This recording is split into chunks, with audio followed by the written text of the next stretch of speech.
Welcome to EJH British Cars. Well, today we're going to do a little something different. We got a bit of work to do on the Rover, my P6.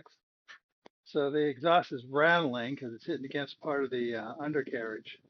So I want to see if I can move that. And when I swapped it out, the original car had thick donut-like gaskets, which were tin and probably asbestos and some other kinds of nasty chemicals. And of course, they were so old that they didn't survive coming apart.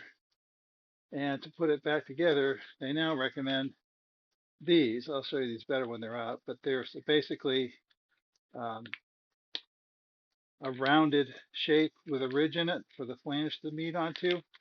And because you can only get them in England, I made something several years ago now, which will work, but they never quite seal completely. They're very close, but not quite.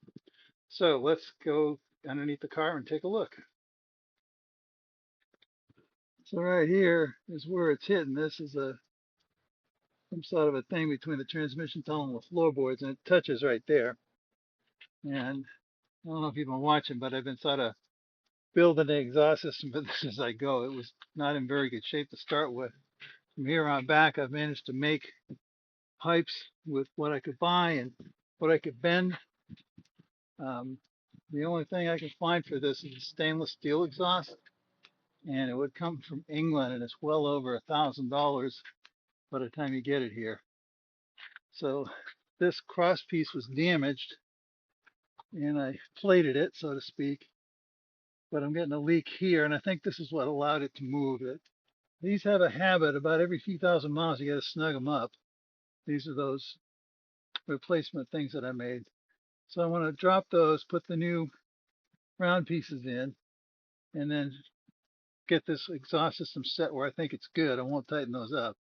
And then weld this so that it's fixed again, and then tighten all that up. So let's get a wrench on there and get these pipes down.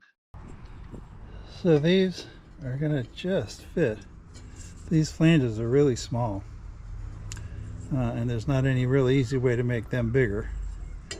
But what I'm thinking is if I lay those in there and get them nice and square, kind of like that, I can put a beater on there, just weld them in place.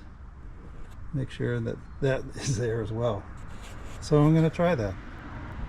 I decided to weld these on. So what I did is on the pipe, I cut it right below the flange, and then this donut was 30-40 thousandths too small right here.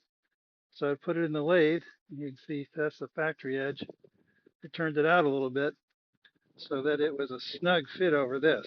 So these pipes are never quite round, so I had to kind of tap it on, and then I just welded from the inside. I actually welded quite easily, a lot easier than I thought it would, because you can get the gun handle in there like that. And of course, it doesn't have to be super strong. So I'm going to trim down this other one and do the same thing. I already turned this. So here it is in place. I have to put slightly longer screws in because these um, mounting donuts are a little bit taller than the old ones were. So a couple of longer screws. I sort of adjusted it for here. I got it so it's not hitting that floor anymore.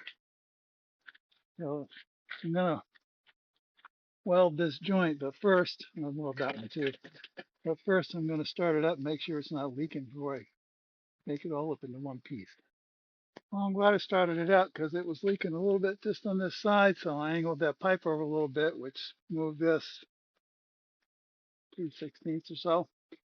And I welded that up. I don't need that clamp on there anymore, so that's gone. One less thing hanging close to the ground. So that should be it. I started it up and it's certainly quieter and it's not rattling. I'd say we're doing good. Well, I hope you enjoyed all that. Don't forget to like, subscribe, share, and comment, and we'll see you next time.